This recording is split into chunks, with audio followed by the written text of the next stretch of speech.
سلام دوستان، خیلی خوش اومدید به یه ویدیو دیگه از سری برنامه‌های کاراکتر. امیدوارم که تا اینجا لذت برده باشید و اگه خوشتون اومد از ما حمایت کنید. امروز خدمت مهمون بسیار ویژه و عزیز هستیم. ارجمند نگفتم محمد جان عزیز امروز مهمون ماست. آقا اگه سلام علیکم چیزی هست؟ سلام و درود. الان شب دیگه، منم کی می‌بینی شبتون بخیر و اینکه حالا امیدوارم گفتگوی خوبی باشه و لذت ببرید. خب محمد جان بریم برای رسم همیشگی برنامه‌مون که یه تست شخصیت بود. حالا تست که نمیشه اسمشو گذاشت، این نظر منه، نظرسنجی. آره ولی خب حالا راجبش بحث می‌کنیم. در اولین وهله رو من دارم تو هر اپیزود میگم. آره در مرحله اول اینکه به نظر من تو درونگرایی. آره درونگرام، کلا حال نمی‌کنم مثلا یه مسئله‌ای و نه که نگم و میگم، ولی اصولا باید یه جایی برسه که دیگه خودم خب اوکی دیگه خودم نمیتونم حلش کنم. مثلا برم به یکی بگم حداقل خالیشم. بعد اصولا هم خیلی آدم متاسفانه حرف گوش‌گوی نیستم، یعنی میگم که فقط خالیشم، یعنی نمیگم که مثلا خیلی چیز بگیرم. حالا اگر یه تستی بخوایم برای همین درونگرا و اینو بگیریم، اول من این چیزی بگم، من خیلی خوش خندم، ارفان میبینه من خندم میگیره و اینکه آره خیلی سخت نگیره. آره الان یه چیزایی هم تو کامنت‌ها به اون میگم. برای درونگرا بودن اگر بخوایم یه تست حالا بگیریم، اگر توی مصاحبه کاری که خیلی وقت مثلا در انتظاری که پذیرفته شی قبول شی، توی ساعت اول چند نفر متوجه میشن؟ بیشکی تو حتی یه روز اول هم ممکنه نیست متوجه نشه. یعنی تو مثلا به فرض مثلا من برم یه تیشرت بخرم تو نپوشم به کسی نمیگم. نه که مثلا خیلی مافیا بازی، مثلا عادت ندارم مثلا کلا چیزی رو مثلا برم بگم تا ازم نپرسیدن. اصولا اینجوریم. پس درونگرایی دیگه. آره. آخه یه سری اصطلاح هست مثلا میانگرا، برونگرا، اینکه نه خب اصولا هیچ کسی مطلقاً درونگرا یا مطلقاً برونگرا نیستش. یعنی مثلا الان کسی که بگه من برونگرام، چه میدونم یه اتفاق زشتی براش بیفته نمیاد بگه مثلا چه میدونم من شب مثلا توی جام مثلا. آره یعنی متوجه چی میگم؟ بله. نمیاد چیز کنه که من اینجا باید سانسورم میکنم تو رو دیگه. برای حالا دومین آیتم اینه که کمالگرا هستی. ببین اصولا حالا میان تستاتون دیده بودم. حالا این تست رو میون کلام یه اصلاح بکنم. من داشتم صحبت می‌کردم راجع به ویدیو و اینا، یکی حرف خوبی به من زد، گفتش که این کمالگرا منظور به اینه که تو کاری رو شروع نمی‌کنی تا توش بهترین شی. توش بهترین میشی بعد تازه کار رو شروع می‌کنی. حالا این به چه معنیه؟ یعنی مثلا من میخوام بر فرض مثال کار با کامپیوتر یاد بگیرم، میرم هزاران بار دوره میبینم و میگم خب حالا دیگه من به این انسجامی رسیدم میتونم شروع کنم. یا نه متضادش میشه من این کارا رو شروع میکنم میرم رو به پیشرفت و ببینم چی میشه باید. اصولا چی میگن آدمی هم که حالا یه خورده کلا اعتماد به نفسم بالاه، ولی آدمی هم که فکر میکنم که تو هر کاری که بخوام برم سمتش احتمالا موفق بشم. و اگر توی کاری مثلا میگن خب اوکی تو نمیتونی موفق بشی، اصلا ورود نمیدم بهش. یعنی میگن خب اوکی مثلا من اگه نمیتونم چای خوب دم کنم هیچ وقت چای دم نمیکنم.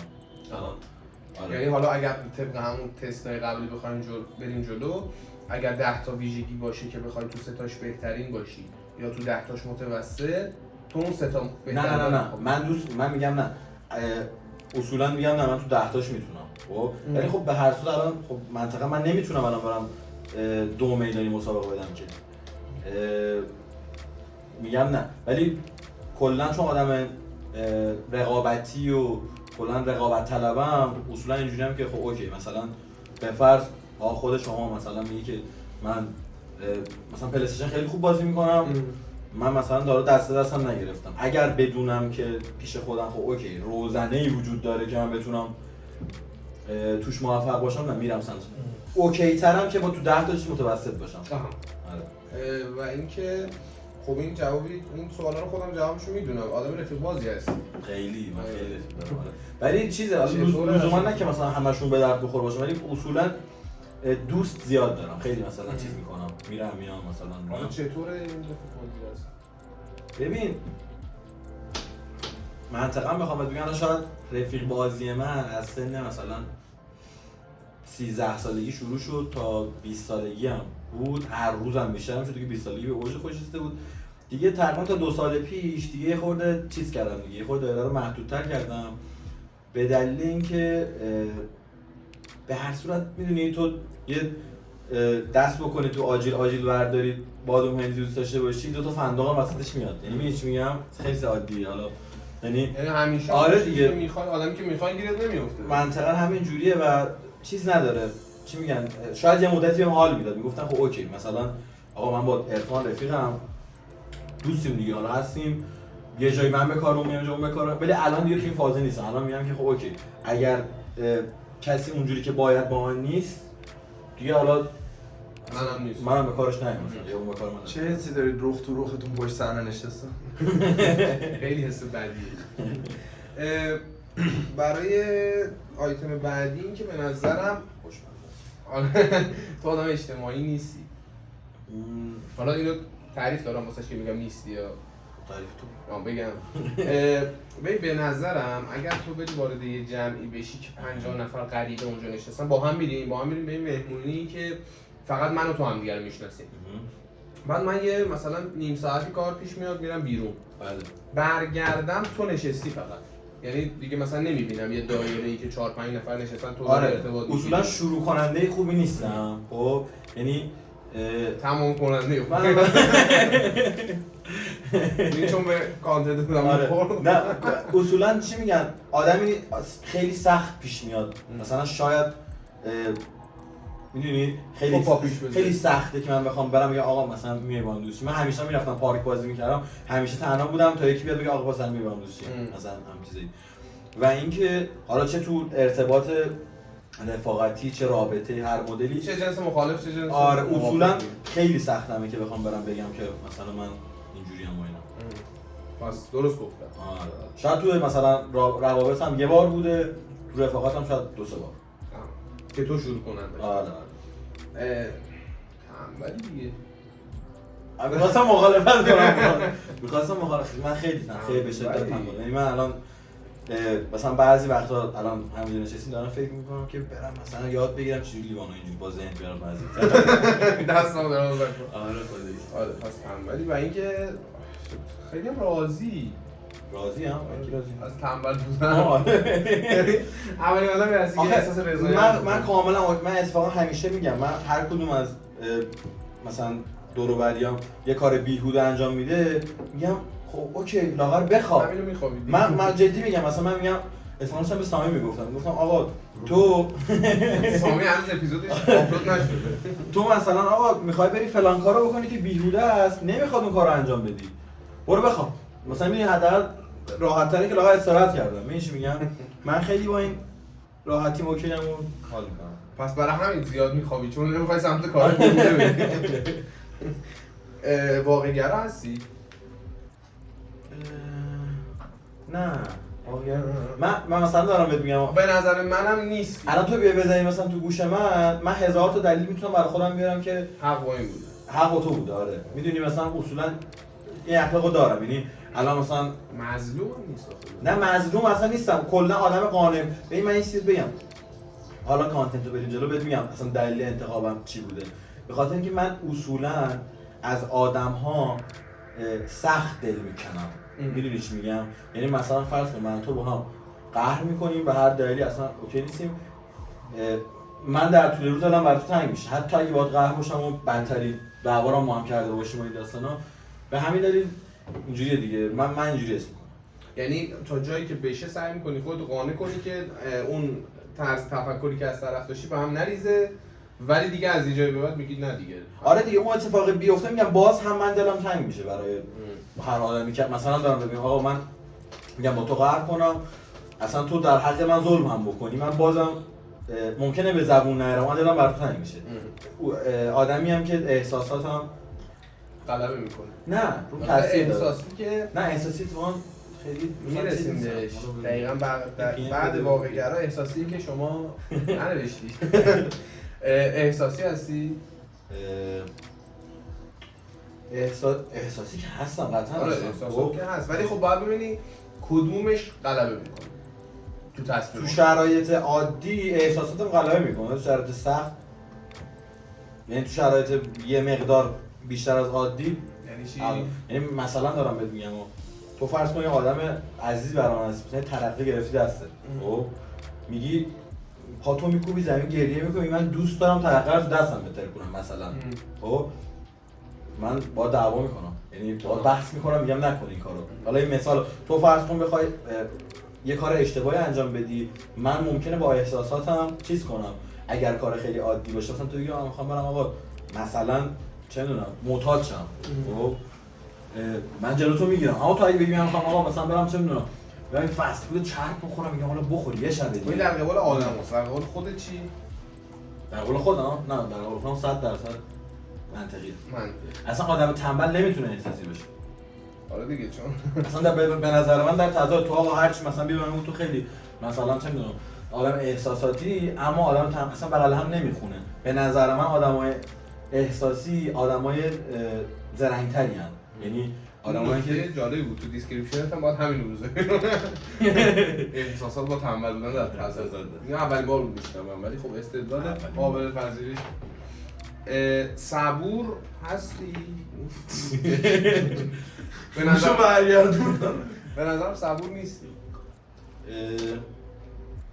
صبور نیستم نه. آخه میدونی آدمی نیستم که میدونی کلا چیزی رو تو دلم خیلی نگه دارم، خب میرم زود میگم، خب مگه البته دارم بهت میگم این صحبت داخل با اون دقیقاً همین در قبال خودم نیست.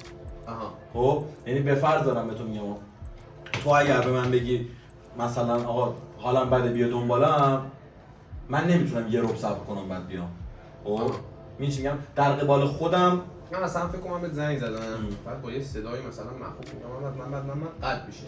خب فکر نمی‌کنم تا یه ساعت بعد اصلا کار دیگه ای انجام بدی. فکر کنم رو گوشی میشینی تا ببینی چی شد. آره صد میگم در قبال بقیه البته این نگرانی رو هم به همراه داره یعنی از صبور بودن معقولش جداست. ببین کلا اتفاقا من این بحث رو همیشه با امیرم دارم. حالا مثلا تو خرید یه چیزی مثلا می‌خوام این لیوان رو بخرم، الان تو بیا به من تضمین بدی که ماه بعد این ارزون میشه، یعنی میگو آقا 100% این ماه بعد ارزون میشه، آقا من الان به این نیاز دارم. این چی میگم؟ میخرمش. یا مثلا میخوام برم پارک، تو من میگی الان داره بارون میاد مثلا نیم ساعت دیگه برو، میگم آقا من الان میخوام برم پارک نیم ساعت دیگه دارم نمیخوره. آره صبور نیستم. خب این خستم حالا برای من خوب بود دیگه من که اگه می‌خواستم توی دیگه بعد چیز کنم من در بیارم نمیتونم بگم بحث داره جدی میشه. بعد همش بوق بذاری. خب اگه بخوای اشتباه کنی که باید بری سر چهارراه وایسی. قول میدم تازه بعدش نگفتم. آقا چه خبر کلا؟ سلامتی چون خبری؟ مرسی. آره خبراتو دارم. میخوام بدونم که کلا چی کارو میکنی؟ من الان چه چالش هایی داری؟ من کلا اصلا میگم حالا موضوعی که تو چیز گفتم تقریبا، ولی چه خبری که یه چیزی میرم دانشگاه و میریم بعد میای کار خاصی میکنیم. آره ولی که کلا خودت خوبی؟ من کانتنت خوبه. آقا برای اینکه یه ذره بحثمون بره جلو بریم ببینیم که الان توی نسل ما و حالا جامعه‌ای که ما داریم توش میچرخیم زندگی من تو جفتمون توپالیم دانمون دانم که داریم میچرخیم و زندگی میکنیم و اینا، یه چیزی که خیلی مهم شده اینه که خیلی کسی سمت ازدواج نمیره، یعنی به خاطر شرایط اقتصادی و اینا بیشتر الان دوستی و رابطه و اینا در جریانه برای دختر و پسر. مسئله‌ای که توی رابطه خیلی مهمه، حالا شروع و نگهداری و اینا به کنار، این چیزی که جدیداً خیلی مد شده و راجعش بحث میشه رفتار بعد از حالا اون کاته یا مثلا تموم کردن رابطه است که به نظرم این خیلی یکی از موضوعات مهمه که حالا چی می‌خوای برامون بگی راجع بهش، این که مثلا استدلال تو چجوریه، نظرت چیه؟ این اصولاً حالا من این سری مسائل رو نوشتم، خیلی نوشتم که صحبت کنیم راجعش اینا، ولی اصولاً به نظر من تموم کردن رابطه مهمتر از شروع کردنشه. اینو کلیشه‌ای نمیگم، به خاطر اینکه من این اعتقاد دارم، حالا الان اصلا جمله‌ای که اصولاً آدم‌ها از من نمیپذیرن، خب اگر تو 10 تا آدم رو در نظر بگیری که تو زندگیشون نفری 3 تا رابطه داشته باشن، قبلا داشتن، میشه 30 تا رابطه. خب در بهترین حالت ممکن شاید یک نفرشون به ازدواج ختم بشه. پس تو این ذهنیت رو باید داشته باشی خب که من وقتی با کسی میرم تو رابطه 90 به 10 کات میکنه با تموم میشه. خب پس بعد واسه اون روز هم آماده باشی. مثلا مثل اونه که بگی آقا من میخوام رژیم بگیرم اما آمادگی که مقدار غذایی که باید بخوری نداشته باشی. من میگم تو این ذهنیت رو باید داشته باشی آقا زمانی که رابطه رو شروع میکنی چند تا رابطه دوست پسر دوست دختری به ازدواج ختم میشه. حالا ممکنه مثلا توی جامعه آماری 10 نفری 5 نفر بشه، توی جامعه آماری 10 نفری هیچی نشه، اما میانگین به نظر من 99 به 1، یعنی اصلا 100 تا رابطه یه دونش به ازدواج ختم میشه. تازه من دارم بالا میگم بازم. بنابراین مثلا کات کردن خیلی مهمه، هم رفتار شخص با خودش، رفتار شخص با طرف، چیزیه که چی میگن اسم کلمه‌شو یادم رفت، آثار اون رابطه رو بر تو میذاره. یعنی مثلا توی دستاورد یه رابطه داری دیگه، حالا یعنی تو با تاکتیک ترین فردم تو رابطه باشی باید دستاوردی داشته باشی که حداقل اینکه مثلا آقا تو رفتی با یه آدمی دوست شد که خیلی آدم تاکسیکیه، مثلا آدم اوکی نبوده، خیلی قول بده از اینجور کلمات استفاده نکنی، میدونی من غریبم. ولی اینکه من علمریم با تاکسی ترین آدم‌ها. آره با تاکسی ترین آدم‌ها تو رابطه میری، حداقلش اینه که راحت‌تر میتونی آدم بدل رو بشناسی. خب آره یعنی من مثلا میگم آقا من با یه شخص رفتم تو رابطه، میبینم که خب اوکی یک سری شاخص‌ها از رفتارش پیدا میکنم، میگم اوکی این رفتار آدم تاکسیکه، این حداقلشه دیگه. حالا یه کسی هستش که اصلا کات کردن خیلی براش سخت میشه، خاطرات خیلی خوبی ساخته سر دلایل مختلف، سر خانواده، سر مهاجرت، سر هر چیزی تو کات کرده، اون که خیلی بدتره تازه. و به نظر من و اینکه آره به نظر من یه خورده، یعنی تو میگی از اول باید به آخرش فکر کرد. آخه اصلا همینه. من دارم بهت میگم آقا یه کسی میره تو رابطه فقط به فکر اینه که خب اوکی ما بریم بیرون، بریم پیتزا بخوریم، بریم هم بغل کنیم. من میگم بابا خب اوکی این منطقی به قضیه نگاه کنی یک جایی تموم میشه. خب 99 به 1 شاید هم روزون 1% باشه، اون 1% به حرفم گوش نده. خب ولی تو باید اون قضیه رو ببینی دیگه، نبینی آخرش خود ضرر میکنی. حالا اصلا علاقه داری که تجربهش کنیم قضیه رو؟ نه آره مشکلی نداره. خب میخوام به خاطر اینکه میخوام بهتر قابل لمس باشه، میدونی چی میگم؟ یعنی آدم نه یا جمله کلیشه‌ای بگی یا تجربه انتقال بده. من کلی خاطره و داستان آره. از زندگی خودم، اطرافیانم میخوام همه بگم دارم. تو چی کار میکنی؟ میدونی میخوام چی بگم؟ یعنی مثلا فکر کن تو امروز یه رابطه ای رو شروع میکنی، چه جوری جلو میبری و مثلا چه جوری هم تموم میکنی دیگه. میگی چی میگم؟ چون یه سری رابطه ها در اولش حالا بستگی داره که رابطه با احساس اتفاق بیفته یا با منطق. اون رابطه‌ای که با منطق بخواد پیش بره که مثلا قبول ندارم، به خاطر اینکه میشه رابطه هدفدار. رابطه‌ای که بخواد با احساس جلو بره خیلی به آخرش قبول داری که فکر نمیشه، تو فقط ولع رسیدن داری چون این آدم رو دوست داری. اصلا واسه همینه که من میخوام باید مخالفت کنم، بگم که آقا یعنی منطقی تو میگی درسته. نه من میگم ابتداعاً مثلا فرض کن من یه آدمیم با شاخصهای مشخص، برم مثلا فرهنگم اینه، لول شخصیتیم اینه، کاریم اینه، خانوادم اینه، مالیم اینه. من اگر برم با خیلی بالاتر یا خیلی پایین‌تر از خودم رابطه برقرار کنم ممکنه تهش نتیجه بده، ولی منطق اینو میگه که تو نباید به نتیجه برسی. و اینکه ببین حرف تو درسته واسه زمانی که کسی گیر کنه. خب یعنی مثلا من تو رو میبینم میگم آقا من عاشق تو شدم. خب محمد تو عاشق کسی دیگه رو مثال بزن. مثلا خانم ایکس من عاشق تو شدم. خب اون گیر کردنه، تو دیگه اصلا نمیتونی با منطق بری جلو. ولی کسی کار درست رو میکنه که ابتداءً با منطق انتخاب میکنه و بعداً با احساس میره جلو. او چقدر من تو سر این مسئله بحثای طولانی و مخالفت داشتیم. شب تا صبح. حالا آخه من دارم بهت میگم نه اینو به من بگو، تو با منطق میری تو رابطه؟ بعد منطق چیه؟ با منطق میرم تو رابطه، با احساس ادامهش میدم. یعنی تو میگی نگهداری احساس میخواد بله. ولی استارت شروعش منطق. آخه منطق چیه؟ من همونطور گفتم بدی آقا تو یک شخصیت رو پیدا میکنی که علاوه فرهنگی، خانوادگی، مالیش، کاری اینا نزدیک تو باشه یا بالاتر یا پایینتر. آخه نمیشه شناخت داشت. ببین توی من این چیزایی که میگم خوندم خیلی هم به صحتش اطمینان ندارم.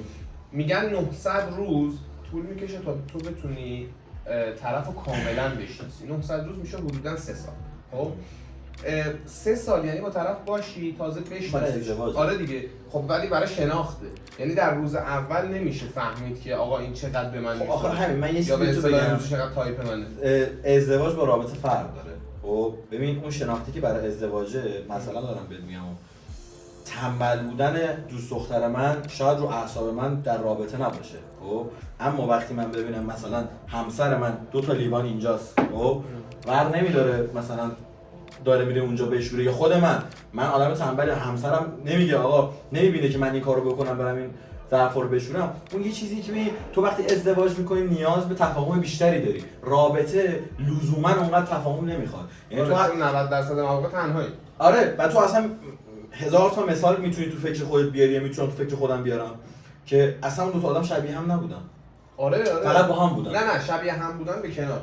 من میگم برای استارت رابطه خب حالا اصلا کانتنت چیز دیگه بود ما رسیدیم به یه چیز دیگه. برای استارت رابطه به نظر من باید احساس باشه. حالا این هدفدار و اینا رو چی گفتم؟ یعنی مثلا فکر کنم من میخوام برم دنبال یه دختر پولدار. بله. بعد خب هدفم معلومه که برای چی دارم میرم با این طرف. از نظر من موافق نمیشه. تو سوء هدف داری. آره من گفتم هدف نکن، سوء هدف نکن. من دارم بهت میگم تو باید بگی من دنبال دختریم که از لحاظ قیافه‌ای و تیپی یک لول بالاتر و یک لول یا پایینتر از من باشه، خانوادگی یا بالا یا پایین فلان فلان فلان فلان. اون میشه سوء نیت. من نمیگم مثلا دارم بهت میگم من الان بخوام برم بگم آقا من میخوام برم با یه دختری دوست شم که باباش کارخونه داره مثلا میگی چی میگم فلان. من سوء نیت دارم. یعنی چی؟ یعنی من قصد و نیتم دختره نیست. خب اون بحثش جداه. تو اون حرف درسته. ولی من دارم بهت میگم وقتی منطقی به قضیه نه، اون میشه خارج از منطق. من مثلا دارم ببینم من چه جوری میتونم ببین به هر صورت یک چیزای دادن و گرفتنش رابطه خیلی مهمه. من چه جوری میتونم اون دختر رو با کادو دادن خوشحال کنم؟ من یه دختری که مثلا چند 1000 میلیارد پول داره چه جوری میتونم خوشحال کنم؟ همون از طریق احساسی دیگه. چقدر ببین هر چیزی نیازه. خب ببین من هر چقدر به تو بگم دوستت دارم حالا به تو گفتی نگم. نه اون که از یه برنامه‌ای هست. به تو بگم مثلا هر چقدر بگم دوستت دارم تو بعضی وقتا من گل می‌خوای. خب و اون دختری که یه هوی مثلا 1000 میلیارد سرمایه مطمئن باش به صورت کلی حالا استثنا وجود به صورت کلی یه شاخه گل از تو نمی‌پذیره. ببین ما به آدم به کمال رسیده که نداریم. این هر آدمی قطعاً ضعف داره و یه سری نیازهایی. خب همین میگم ممکنه دختری یه شاخه گل رو از تو بپذیره چون داره از تو میگیره. ببین یعنی اون با احساسی اون برآیند قضیه میشه. خب یعنی تو ببین مثلا به من میگی که آقا دختر علاوه مالی پول داره اما آدم قانعی هم هست. خب اوکی شاید اون علاوه مالی خودشو بالاتر از تو ببینه و بخواد به منظور تو سر تو بزنه. خب امکان نداره هیچ کسی که به کمال نرسیده که. من میگم اون براینده باید نزدیک باشه. ببین مثلا دارم بهتون میگم خود شما الان میخواید با یکی دوست شی، فرض کن از تو پولدارتره، از تو خوشگل‌تره، خانواده‌اش از تو بالاتره، فرهنگش از تو بالاتره. خب تو چاهی عقبی. من دارم بهت میگم برو با یکی دوست که اوکی پولدارتر باشه، اوکی خانواده‌اش هم بهتر باشه، اما تو خوشگل‌تر باش، مثلا وضعیت شغلی بهتری هم داشته باش. یعنی تو فکر می‌کنی که اون احساسه نمیتونه این چالی چقب بودن رو جبران کنه؟ نه اصلا. آخه من ندیدم تا حالا. یعنی من هیچ کس رو ندیدم که آقا ببین آخه منطقی نیست. آخه من دیدم یه مثال میتونم بگم. نه. ببین بعد از ضعف مثال. من یه چیزی تو بگم منطق قضیه اینه که اصولا اون مثلا فرض کن من یک آدم پایین‌تر از تو هم و اونم با تو رابطه. اصولا دست پایینم. خب؟ و اون دختری که مثلا 1000 میلیارد پول داره چه جوری میتونم خوشحال کنم؟ من یه دختری که مثلا 1000 میلیارد پول داره اما آدم قانعی هم هست. خب اوکی شاید اون علاوه مالی پول داره اما آدم قانعی هم هست. اون خب اگر احساسی باشه نیست دیگه همچین نه چیزی. امکان نداره. تو چجوری آقا من یه سوالی از تو دارم، تو چجوری تو به عنوان یک آدم تو حتی تو رفیقات نمیتونی همچین آدمی به من اعلام کنی که بگی آقا این آدم من هم ازش خوشگل‌ترم، هم ازش پولدارترم، هم ازش خانواده‌ام بهتره، اما آدم رفیقم. تو نمیتونی اعلام کنی آقا. چرا دیگه؟ نمیتونی. داره نمونه شد. چی؟ داره نمونه شد. نمونه چی شد؟ نه همین نمونه. رفیقت نیست. رفیقم نیست. بود. تموم شد. منم همین میگم. ولی سر اون قضیه نشد. ببین منم میگم هر چقدر میتونی تلاش کنی چه دقیقاً سر همون، دقیقاً سر خانواده شد، سر فرهنگ شد. دقیقاً سر همون شد. خب شاید اون قضیه اگر اون شخص با یکی دیگه اتفاق میفته خیلی عادی بود. خب یعنی اوکی جلو میرفتم خب چیزی نشد دیگه. این چی میگم؟ من میگم اگر میخوای جزء اون 1% باشی که به ازدواج ختم بشود باید منطقی بری جلو. هیچ رابطه ای احساس و عین مونگولا شده هیچ احساسی نمیتونه. آقا تو صبح تا شب برو به دختر بگو من دوستت دارم. خب وقتی نتونی آسایش طرفو فراهم بکنی اون که بله اون 100%. خب همین دارم میگم اون بخش مالی هم بخش از اون. حالا آره خلاصه اینجوری اگه موافق باشی بریم فنجونا رو پر کنیم، اینا دیگه کاف نیست. بریم فنجونا رو پر کنیم و بعد بیایم ادامه بدیم.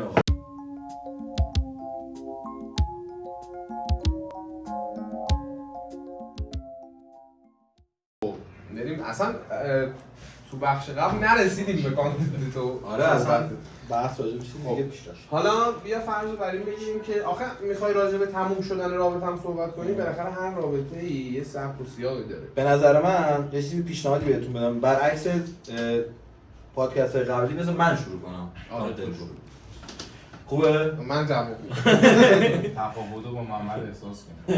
محمد اومد اصلا امروز ریتم برنامه رو عوض کرد. خب. ما هیچ وقت با بک اینقدر صحبت شیگر شما برونگره هستی. ببین مثلا این موضوع رو انتخاب کردم چون میدیدم که در زندگی هممون دور و بریامون خودمون این یه قضیه که پیش میاد و درست رفتار کردن باش خیلی مهمه. ببین مثلا مثال بخوام برات بزنم، من همیشه به این دور و بریام میگم که خوب تموم کردن رابطه لزوما خوب نیست. یعنی چی؟ یعنی اینکه من با تو بگم دست شما در نکنه خیلی رابطه خوب بود اروپایی، من قبول ندارم اون که همه جا خوبه همه جا جوابه. ببین اتفاقا به نظر من تو روابطی که طرف گیر میکنه عاشق میشه و به قول تو احساسی شروع میکنه رابطه رو، اتفاقا به نظر من باید با دعوا تموم بشه. به خاطر چی؟ ببین 100% من خودم یه رابطه‌ای داشتم که باید با فحشم. نه من تا حالا رابطه نداشتم ولی جدی باید میگم با فحش دیدم که باید با فحشم. اصلا درستش همینه و یک سری جاها هم خب اون متنفر شدن خوبه. من همین رو می‌خواستم بگم. ببین لزوما مثلا شما می‌خوای آدمی که عاشق میشه و تایپ هم نیستن واقعا باید عامل تنفر پیدا کنه. دقیقاً چون اگه اتفاق نیفته باعث میشه که اون طرفی که گیر کرده دیوونه میشه، حالا چه دختر چه پسر. و فکته های پوشه لایک و دیسلایک مافیاش خودتی اینکه آره سیاسفید کنیم بعد اینکه آره اینجوریه و میدونی باعث میشه که اون آدمی که گیر کرده رابطه تمام بشه همش به این فکر میکنه که اوکی این الان برمیگرده و به نظر من این برگشته هم حالا اصولا چه تو این نوع رابطه هر یه فایده ای نداره. نه به نظر من تا زمانی فایده دارد که سمت کسی نرفته باشی. مثلا من با تو کات میکنم خب تو هنوز منو دوست داری، من در صورتی که سمت کسی نروم خب تو به نظر من باید برگشتن رو قبول کنی. یعنی ما با آنچه که نیست هم وفاداری. نه دقیقاً همین اینستاگرام سوسما بعد آره اینجا چیز دید کن ایدی بیا بالا. بعد آره خلاصه بعد حالا میدونی جالب چیه؟ یک سری آدم هستن که گیر میکنن یا حالا لزوما گیر نمیکنن، یه کاتی میکنن که آقا تو به صورت عادی هم مثلا با یک سال خیلی منطقی هم با کسی رفته باشی تو رابطه منطقه‌اش عادت میکنی و باعث میشه که بعد کار کردن اذیت بشی و یک سری رفتارهای خیلی اشتباه میزنه به سر اصلا چقدر بده که آدم موضوعش هنوز با خودش حل نشده از رابطه قبل و بخواد بره توی رابطه جدید و اون بار روانی رابطه قبلی رو بخواد به خودش حمل کنه تو رابطه بعدی که مثلا حالا طرف مثلا چه گناهی کرده بالاخره اومده توی رابطه‌ای که حالا با هر هدفی چه همون گل دادن و غذا خوردن باشه، چه حالا مثلا اون یه درصد ازدواجه باشه، به نظرم کار اشتباهیه. یعنی بالاخره هر کسی خودش رو میشناسه، یه تایمی باید نره بشینه مثلا با خودش حل کنه، بعد مثلا شروع کنه. اصلا 100% ببین میگم من آدم زیاد دیدم خب که سر یک نفری گیر کردن و کات کردن و در انتهای اون قضیه زمانی که کات شده به هر دری زدن که طرف بمونه به هر قیمتی. مثلا دارم به تو عرض میکنم، فرض کن که من با خانم ایکس تو رابطم، به فرض طرف به هر دلیلی مهاجرت میکنه خب اصلا تو نباید طرف میره پلنای زندگیشو به هم میره چه میدونم همه چیو میریزه دور و فقط میره روی این قضیه که آقا اوکی مثلا من بدبخت شدم، من بیچاره شدم، من فلانه، من بهمان، من بیساره. و این میدونی این یک جا بستگی داره که تو کجا این قضیه رو استوب کنی. یهو اتفاقا داشتم این حرفو به یکی از بچه‌ها می‌زدم که تو کجا استوب کنی بدبختی‌های خودتو. یعنی یه جایی هستش که تو دیگه فرو رفتی. ببین اصولا کسی که کات میکنه خب خیلی باید دقت کنه که ببینه اگر با طرف تاکتیکی بوده رفته پایین نرفته پایین. ببین بهترین حالتش اینه که تکون نخورده باشه به نظر من. خب ببین مثلا دارم بهت میگم تو یکی میخواد بفهمه که تو رابطه تاکتیکی بوده یا نه طرفش چیز بوده، اول از همه ببین آقا مثلا من چم یه سال با طرف تو رابطه بودم، تو این یک سال من چه کار مثبت زندگی انجام دادم؟ یعنی چه یک سال پیش چی نبودم که الان هستم.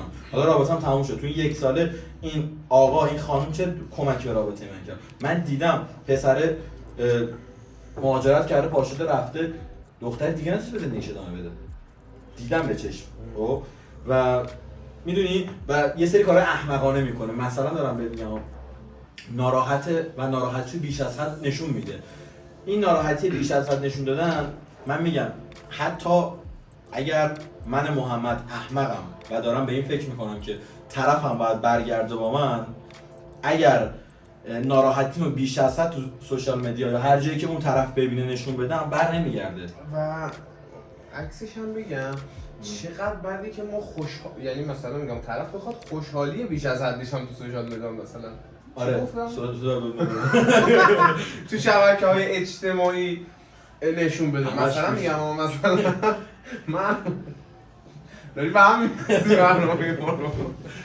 مثلا من با یه نفر رابطه‌ام تموم شده خب بعد بیام دوچار اون غرور الکیه بشم بگم که مثلا خب الان برای من خوب شد، من ببین مثلا چقدر دورم دختره، بعد مثلا میارم هی استوری فلان و همون بیستان اینا چقدر بعد میبره جلو. ببین یعنی رفتارم از اوناست که خیلی بده 100%. اصلا همیشه همه میگن کسی که سیگاری از سیگارش استوری نمیذاره، کسی که دختر بازه از دختر استوری نمیذاره، کسی که خیلی اون که اترسیشه چی؟ دختر برای اینکه وقت لونر استوری اونم هست. ببین من خیلی آدم دید اتفاقا باری کلمه من درست همین رو میگم، اون کسی که دختر بازه اصلا استوری نمیذاره چون میدونه که هست. اون که ببین اگر کسی رو دیدی خب با دختر زیاد استوری میذاره میخواد نشون بده که من دختر دارم، یعنی اگه هست تو چه دلیلی داری بخواد نشون بدی خب. و میدونی این قضیه اتفاقا میدونی بچگونه تر از اونه. یعنی من میگم آقا تو خودت حال بد جلوه نده خب. بیسید بگم من همیشه به این قضیه خیلی اعتقاد دارم، هر کسی هم که دور و برم کات میکنه اتفاقی پیش میاد من بهش میگم ببین بابت رفتاری که تو بعد از کاتت میکنی، حالا من بیشتر پسرم و با پسر ارتباط داشتم، دختر اصولا هفته اول دو هفته اول رابطه کات میشه ناراحتن بعدش اوکی میشن، پسرا برعکسن کات میکنن بریم شما 5 سیل چیز کنیم 5 سیل اینا. ولی اوکی هم بعدش اون پسر اتفاق براش شروع میشه یا تو اون 2 هفته دختره یک رفتاری نباید در خودش جلوه بدهد که 2 روز دیگه پشیمون بشه. یه پسر معمولا وقتی یه دختر باش کات کرده اون دختر روی که دوستشه پسر معمولا بیخیالش میشه خب 99%. و زمانی که تو اون عکس رو ببینی که دوست دختر اکست با یکی رفته دوست شده، تمام اون قطره اشکا، ناراحتی‌ها، سیگارا، هر چیزی که بوده میاد جلو چشت میگه خاک بر سر من که این کارو کردم خب. دخترم همینطور، دختر اگه ببینه مثلا دارم میگم پسر فردا صبح پاشده با دختر رفته بیرون میگه این اصلا تو آستینش داشت، من اصلا داشتم خودم پای کی میسوزوندم. این چی میگم، این خیلی چیز مهمیه. و البته یه چیزی بگم، تو رابطه اصولا آدم باید به خودش فکر کنه. این چی میگم، این موضوع رو هم داشتم چند روز پیش میگفتم به یکی از دوستام، اگر آدم تو زندگی به خودش فکر نکنه، پولم میگیری بابت این جلسه‌های تراپی؟ بچه‌ها بزنم به کار. اینا قانونای نانوشته است که کسی نمیدونه. افراد به خودشون برسن. به این مسئله دارم میگم، فرض کن تو با یه خانمی تو رابطه‌ای، خب تو اصولا خیلی ببین اگر به خودت ببین توی پکیجی بودی که با میل اون خانم بودی، آقا تو رابطه، اگر مثلا پکیجی چی بوده، آقا من آدم خوش‌تیپی‌ام، به خودم میرسم، مثلا فلان کارو میکنم، فلان سر کارو میرم، فلان گوشیو دارم، فلان ماشین دارم، فلان خرجو میتونم، یه سری آپشن ها که داری. فردای اون روز خب تو با اون آدمی تو رابطه و انقدر طرفو دوست داری، تو میای یه چیزی برای خودت میزنی. فکر نکنیم اتفاقا همیشه دل آدمایی میسوزه که میگن آقا مگه من چیکار برای این نکردم؟ تو همه کار کردی. خب قضیه اینکه طرفو پرو کردی اینا نمیخوام بگم، اصلا بحث شده. من میگم آقا شما فرض کن با دختری تو رابطه ای، مثلا در ماه n تومن برای طرف خرج میکنی. خب اون دختر اگر یک دست لباس نو تن تو نبینه، خب یک پیشرفت تو زندگی تو نبینه، به چی دلش خوش کنه؟ حالا تو برو بهترین خرجم واسه اون بکن. این چی میگم، من خودم ترجیح میدم که پارتنرم به جای اینکه بیاد مثلا دارم بهت میگم یک ماشین برای من بخره، خب به فرض بره همون پولو 1000 تا دست لباس برای خودش بخره، زمانی که من میبینمش کیف میکنم، بغل من راه میاد کیف میکنم. این چی میگم، یعنی آدم باید خودش هم آپدیت کنه، خودش هم باید آپدیت کنه. و اگر نکنی میشی همون که مگه من چیکار نکردم، تو همه کار کردی، تو دیگه در سطح اون آدم نیستی. خب یعنی دو تا آدم با فکت، دو تا آدم نه واقعا خیلی جدی فکر دو تا آدم با لول نسبتاً بالا پایین مساوی میرن تو رابطه و دختره یا پسره رو یا پسر رو تا انقدر میبره بالا، از خودش خودش برده بالا، ولی به یه جایی رسیده که دیگه میگه آقا اصلا تو دیگه در حد من نیستی. یعنی اون دختری که تو به فرض دارم بهت میگم از مثلا یه بار به جای اینکه بری پیتزا بخوری رفتی فلافل خوردی، پولتو نگه داشتی رفتی مثلا یه چه میدونم عینک براش خریدی، عینک رو میزنه جلوی تو رخ میگیره. البته یه پرانتزی هم باز کنم، این در برابر همه صدق نمیکنه. ببین مثلا میگم من دیدم دختری که یا پسری که فرقی نداره، مثلا وقتی میرفته تو رابطه هیچی نداشته، بعد تمام تلاشش هم برای اون طرف مقابلش کرده ولی بازم هیچ نداشته. نه تمام تلاشش رو کرده و چقدر طرف مثلا حالا نمیگیم سپاسگزار، چقدر اون طرف رو شایسته دیده. جوابت تو سوال خودت بود، هیچی نداشته. یعنی ببین مثال دارم به تو میگم، تو فرض کن من یه آدمی ام، خب به اکونومی ترین حالت ممکنه، یعنی من نرمالم، یعنی مثلا آدمی نیستم که آی برم فلان تیپو بزنم، برم اوکی گوشیمو فلان مدل کنم، برم فلان کادو رو برامون بخرم، اینجوری کنم، اینجوری نیستم. خب اون پکیج رو تو دیدی. ببین مثلا دارم به تو میگم، فرض کن من یه دختری تو منو میشناسی، یک سال منو میشناسی، تو یک سال من هیچ تغییری تو اتفاق نیفتاد. مثلا 3 تا مانتو دارم، هر دفعه دارم میپوشم، یه گوشی دارم همیشه اون دستمه، کارم همونه. تو داری میگی هیچ همون بوده، اون که تغییر توش ایجاد نشده. خب میدونی منظور من چیه؟ منظور من اینه که رابطه ای که بخواد بهتر پیش بره باید طرز تفکری پیش بره، نه مادی. اینم باز دارم همون جمله سیاسفیدیا میگم، ولی ببین رابطه ای که بخواد مادی پیش بره، تیپ طرف، پول طرف، وضع کلا مادی طرف تعیین کننده ادامه رابطه است.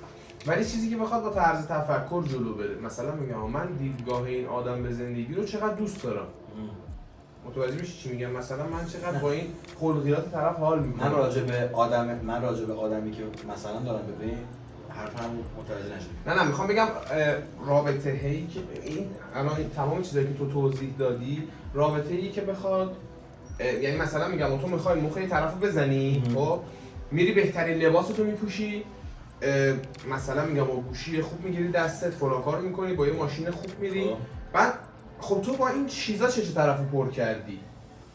نه پس منطقیه که در ادامه با آپدیت نکردن اینا رابطه جلو نره. خب نه تو همین بودی دیگه. به این مثال اصلا حالا من لول با آقا من مثال براتون میزنم.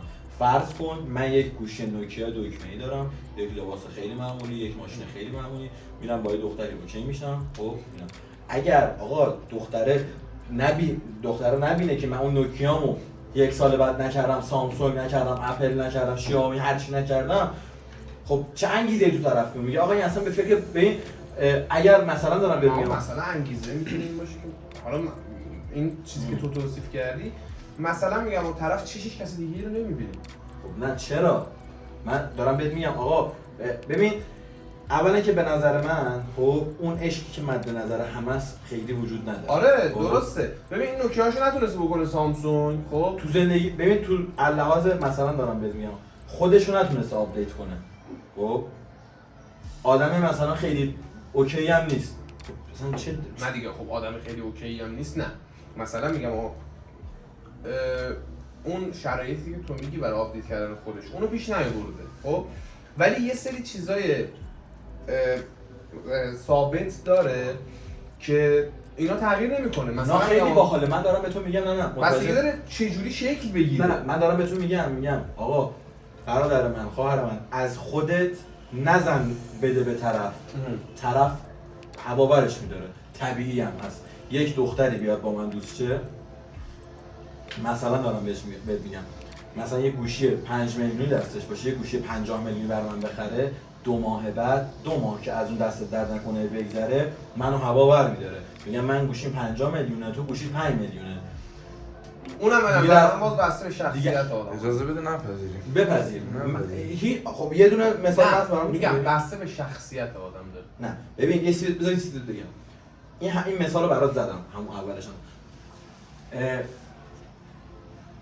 اون میشه خارج از سطح. ببین تو فرض کن من دخترم که با من دوست شدی، تو منو از سطح خودت خارج میکنی، خودتو میاری پایین، منو میبری بالا. خب حالا احساسی، مالی، هر مدلی که من از پول فقط صحبت نمی‌کنم.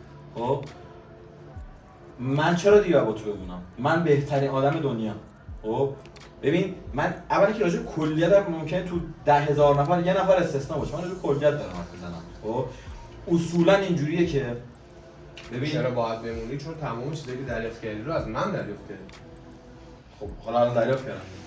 خب نه خوب آدم بدونه دیگه، یعنی اون میشه قدر نشناسی به نظر. خوبه که آره آدم نه ببین من این تو بگم کلا این طرز تفکر من آدما رو زود هواور می‌داره. خب یعنی اگر من روزانه بیام به توی محبتی بکنم، خب تو بعد از 10-15 روز این برای تو عادت میشه، دیگه محبت نیست. خب و اگر یک روز من اون کارو نکنم تو از من دلخور میشی. تو نه توی شخص تو، خب اصولا آدم‌ها اینجوریه که آقا به فرض دارم بگم آقا من هر روز صبح پاشم برم دنبال سامی. خب برای سامی عادی میشه دیگه، میگه خب اوکی این میاد دنبال من، این دیگه جزء وظیفه‌ش. این میدونی همه آدما این شکلیه. آره اینو قبول دارم، ولی میگم مثلا میگم در موقعی که تو مثلا میگی ممکنه یکی رو هواور داره، بعد از رابطه، یعنی وقتی کات میشه تازه طرف میفهمه من کی بودم. منم همین دارم. پشیمونیش مثلا تازه اون موقع من میگم تو رابطه آقا من دارم اینو میگم، من هیچ وقت به شخصه خب کار درستی نمیبینم این رو خب که پارتنر من بره برای من 50 میلیون گوشی بخره، خب در صورتی خودش گوشیش 5 میلیون باشه. چی رو میخوای ثابت کنی به من؟ میخوای ثابت کنی دوستم داری؟ اگه میخوای ثابت کنی دوستم داری، یه کاری بکن اون 50 میلیون رو برای خودت خرج کن، اون 5 میلیون رو برای من خرج کن که من بگم اوکی من از راه رفتن کنار این آدم لذت میبرم که اون خودش رو ببره بالا، من سعی کنم خودم رو به اون برسونم. متوجه چی میگم؟ من میگم اگر کسی بخواد رابطه‌شو با بیش از حد پول خرج کردن، با بیش از حد احساس خرج کردن جلو ببره، خب به یک جایی میرسه که خودش نیاز داره که بلندش کنه و من میگم 99% آدم بلند نمیکنن طرفو. آره اینو قبول دارم. میشه میگم به خاطر همون بگن حالا چیزی هم وجود داره این قضیه. و یه چیزی می‌خواستم بگم اینکه اصولا حالا برای فراموش کردن یه رابطه این حالا این شرایط برای همه پیش میاد که مثلا کات کنید دوستان. اصولا به نظر من فراموش کردن رابطه، حالا نظرتون بگو. به نظر من برای هر 3 ماه یه هفته نیازه. متوجه نشدم. یعنی من مثلا با تو کارت میکنم 1 سال با هم بودیم 4 تا 3 ماه 1 ماه برای به ازای هر یک 3 هفته‌ای که 1 ماه خب یک به هفته ازای هر 3 ماه 1 هفته یعنی به ازای هر 3 ماهی که با طرف بودی 1 هفته قبول نداره.